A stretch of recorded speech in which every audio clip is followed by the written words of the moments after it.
Assalamualaikum warahmatullahi wabarakatuh. Bapak Ibu fasilitator yang saya hormati, beserta Bapak Ibu semua, peserta pelatihan Kodi dan KA yang saya banggakan. Baiklah, dalam kesempatan kali ini izinkan saya untuk menyampaikan informasi atau resume terkait materi tentang artificial intelligence dalam dunia pendidikan. Dalam hal ini saya mewakili dari kelompok 2 untuk mempresentasikan materi ini. Yang pertama, kita awali dari pengertian artificial intelligence atau AI. Ini adalah teknologi yang memungkinkan mesin untuk berpikir dan belajar seperti manusia. Dan di dalam pendidikan, AI ini digunakan untuk memahami kebutuhan siswa dan mendukung proses pembelajaran secara otomatis. Next. Nah, peran AI sendiri di dalam dunia pendidikan itu bahwa AI ini berperan dalam meningkatkan efisiensi sistem pendidikan, baik dari sisi pengajaran, administrasi, hingga analisis kemajuan visual secara individu. Selanjutnya, personalisasi pembelajaran, bahwa dengan AI ini proses belajar bisa disesuaikan dengan kemampuan dan kecepatan masing-masing siswa, menciptakan pengalaman belajar yang lebih efektif dan menyenangkan. Dan juga ini juga sangat berperan penting untuk peningkatan peran guru, di mana seperti kita ketahui bahwa secanggih apapun AI ini tentunya tidak akan menggantikan posisi guru, tetapi menjadi alat bantu yang memperkuat peran guru tersebut dalam membimbing siswa dan meningkatkan kualitas pembelajaran. Nah, sebagai contoh untuk pengaplikasian AI di sekolah ini, tentunya mungkin Bapak Ibu juga selama ini tanpa kita sadari kita sudah menerapkannya dalam kegiatan pembelajaran. Beberapa aplikasi AI yang sudah digunakan di sekolah, antara lain sistem pembelajaran yang adaptif, chatbot untuk pertanyaan pelajaran, dan juga alat evaluasi otomatis. Mungkin Bapak Ibu semua juga pernah menerapkan AI ini dalam kegiatan pembelajaran, termasuk alat evaluasi otomatis. Selanjutnya, AI ini sekali lagi bukan pengganti tapi mitra. Jadi jangan takut. Sebetulnya banyak persepsi ya di luar sana, argumentasi bahwa di tahun sekian dunia ini akan canggih. Tapi kita sebagai manusia yang diciptakan Allah dengan akal kita, tentunya ini tidak akan secara menggantikan ya, tapi sekali lagi ini sebagai alat bantu dan bisa dijadikan bukan sebagai pengganti tapi mitra. Kalau misalkan kita gunakan dengan bijak, dengan baik, tentu ini akan memudahkan kita ya, untuk dipahami. Jadi teknologi ini berfungsi sebagai mitra yang mendukung pengajaran, menciptakan sistem belajar yang lebih efektif.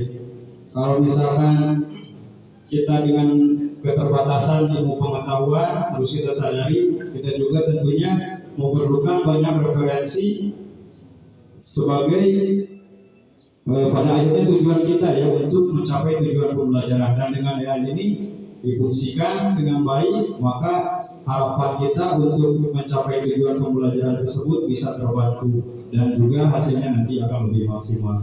Mungkin itu sekilas pemaparan dari kami.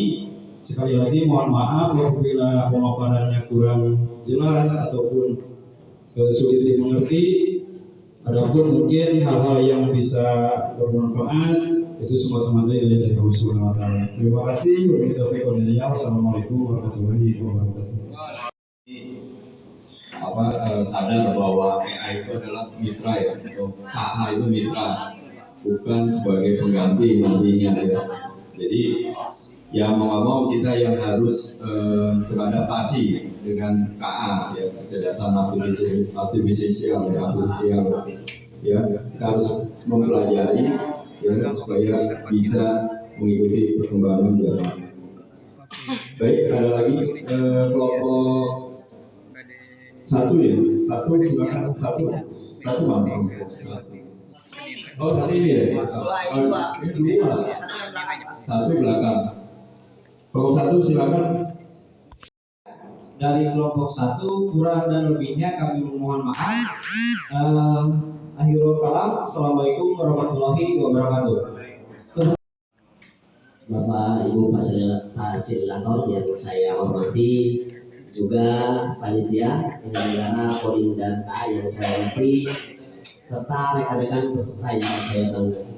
Puji dan syukur dan kita panjatkan kepada Allah Subhanahu wa Ta'ala bahwasanya pada hari ini tempat di SD Negeri Garmana kita melaksanakan pelatihan coding dan KA sebagai tugas negara, dan kita sebagai pengabdi negara juga sebagai ujung tombak pemerintah demi tercapainya pendidikan nasional. Kita diberikan kesehatan dan kekuatan sehingga kita dapat berkumpul. Itu semata-mata nikmat dan rahmat yang Allah patut kita syukuri. Perkenalkan, nama saya Ali Mukti, perwakilan dari kelompok 3 asal SD Negeri Bumiasih, Kecamatan Tegalbulir. Alhamdulillah, presentasi kelompok 3 dalam diklat coding dan KA kelompok 3 yaitu hasil resume hasil eksplorasi ya dari aktivitas eksperimen yang dilakukan oleh Al-Qawasian dapat disimpulkan bahwa KA untuk mengenali mana gambar yang termasuk sampah di laut dan mana bukan dengan cara memberikan contoh pada gambar benar dan salah. Mungkin kalau kita paparkan terus ya, ini dari kebetulan saya pinggir laut Pak, pinggir laut setiap hari ke laut dan mancing. Untuk sampah sebetulnya itu tempat yang paling tepat ya, bukan tempat yang tepat ya, tempat membuang sampah Kabupaten Sukabumi semuanya ke laut Pak. Betul, semuanya ke laut. Sungai Cimuni dan Sungai Cikaso, mungkin Cimandiri, semuanya ke laut. Maka laut kami sampahnya berserakan. Mungkin dengan di sini eksperimen yang dilakukan oleh pemerintah, dan kami masih ingat dulu Gubernur Pak Ahmad Heriawan pernah pembersihan pantai Pak dari mulai ujung Genteng sampai ke Sindang Barat. Alhamdulillah walaupun cuma 1 hari bersih, sudah masih tetap kotor terus. Karena mungkin kita kurangnya sadar dalam tentang sampah ini. Data yang diberikan oleh pemerintah, terutama tentang sampah laut, ini kami jawab benar. Mungkin kami sebagai orang pinggir, orang laut Pak, mungkin sampahnya banyak yang diberikan dari Kecamatan Sadaran dan Kecamatan Pamuaran ini. Ini mohon untuk Pamuaran membuang sampahnya jangan sampai ke laut.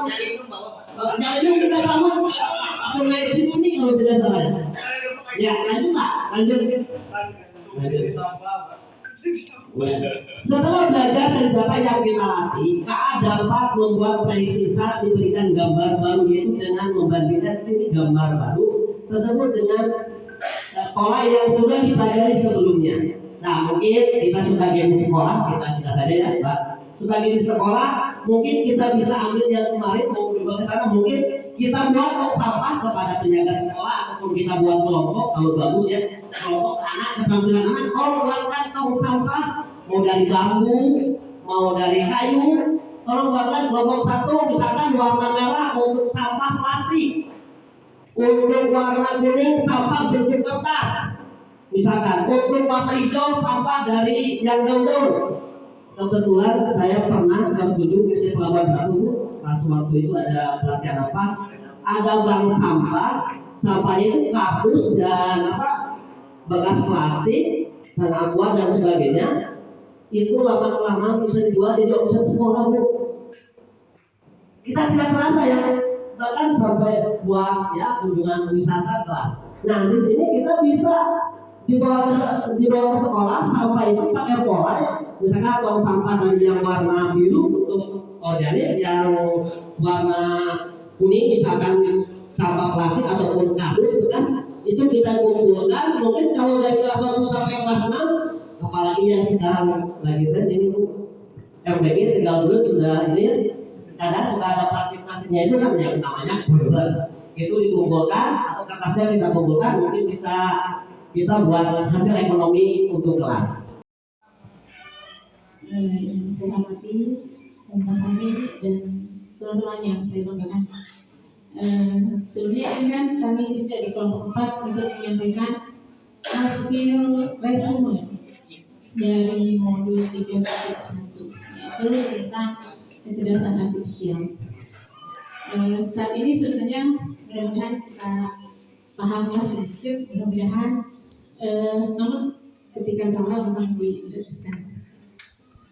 Sebelumnya kita akan bahas tentang kecerdasan artifisial. Sambil menunggu saya untuk di situ. Kecerdasan artifisial adalah sebuah sistem yang dapat berpikir seperti manusia, bertindak seperti manusia, atau mengambil keputusan yang rasional berdasarkan data yang dikumpulkan. Mungkin kalau lihat konten ini sangat luar biasa, karena kita sudah memasuki era 4.0 ya, yang serba canggih, sehingga kalau kita menolak mungkin kita akan ketinggalan zaman ya. Alhamdulillah kita sekarang sudah mulai diperkenalkan bagaimana mengenali artificial ini. Mudah-mudahan kembali dari sini kita memiliki pengetahuan yang dalam lagi mengenai AI, gitu, sehingga kita bisa sampaikan soal kita. Bagaimana karakteristiknya KA ini? KA itu belajar dari data, jadi harus banyak data yang kita berikan kepada KA itu. Selain itu juga KA mampu beradaptasi, meningkatkan performanya, dan bisa memperbaiki kesalahan dirinya. Yang ketiga, KA juga bekerja berdasarkan algoritma, model prediktif, hanya bisa memprediksi hujan atau pola suhu. Dan juga KA mampu mengenali pola dan membuat keputusan secara otomatis. Nah, di sini kita lanjut. Bagaimana KA bisa belajar dari contoh yang kita berikan dan mengapa penting untuk memberikan banyak contoh kepada KA. Nah, harus banyak diberikan. Kenapa?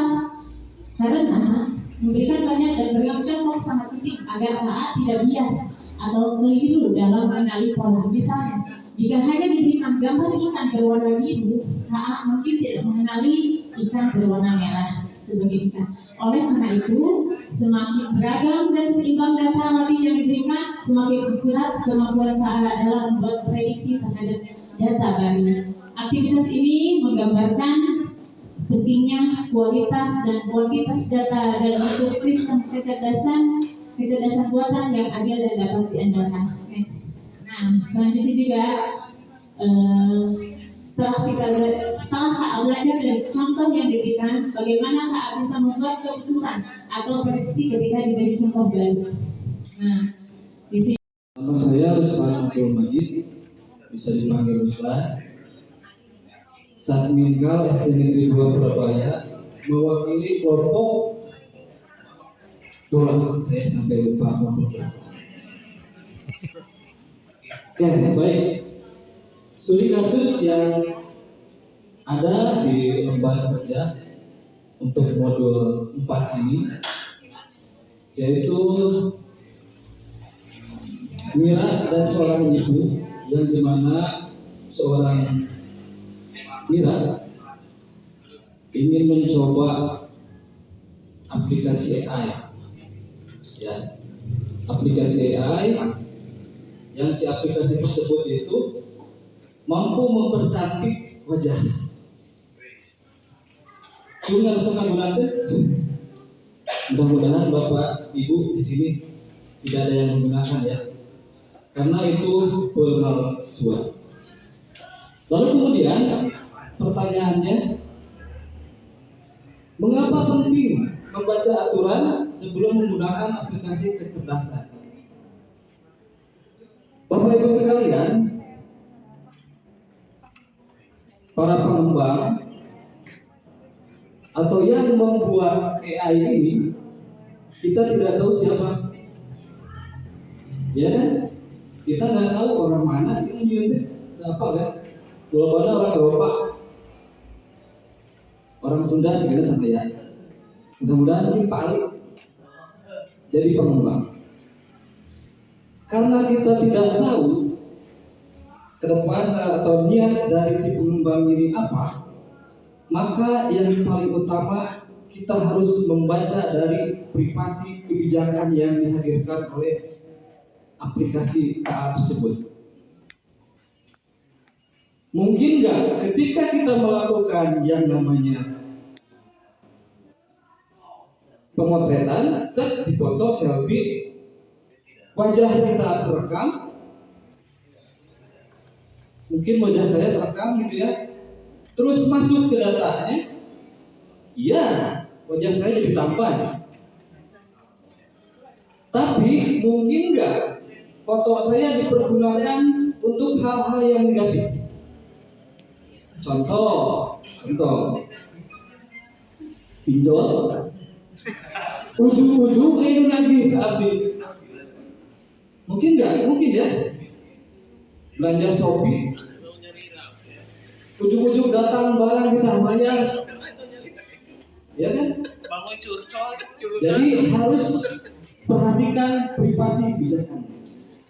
Dibaca, di sana kita dituntut literasinya. Tuh asal pencet setuju, ayapannya supaya privasi kebijakan.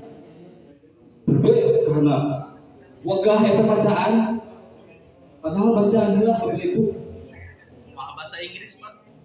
Translate. Jangan naon ayat-ayat, translate. Kalau nggak ngerti bisa ke tetangga namanya, ya. Oke, selanjutnya risiko barusan sudah saya utarakan. Risikonya itu mudah-mudahan niat si pengembangnya tidak ada yang seperti itu ya. Niat pengembangnya hanya ingin ya, tetap semangat. Datang, ding ding ding, dung dung dung,